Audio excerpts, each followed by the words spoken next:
फॅब्रिकवरती सगळं स्टिक करून झालं आहे. आता आपण या फ्रेमला सेट करूया. त्यासाठी फ्रेम आपल्याला पुढच्या साईडला फेस करून ठेवायचं आहे. आपलं जे इमेज आहे ते आणि डेकोरेशन. त्यानंतर फॅब्रिक लावून घ्यायचं आहे.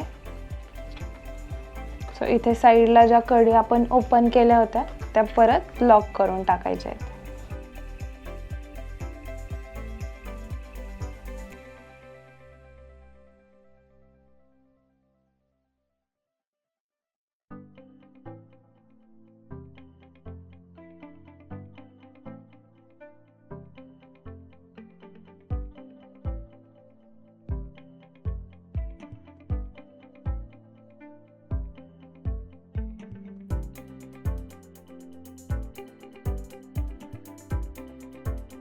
त्यानंतर जे एक्स्ट्रा फॅब्रिक दिसतंय बॅक साईडनी ते आपल्याला इथे स्टिक करून घ्यायचं आहे.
एक्स्ट्रा फॅब्रिक जे आहे ते आपण स्टिक करून घेतलंय.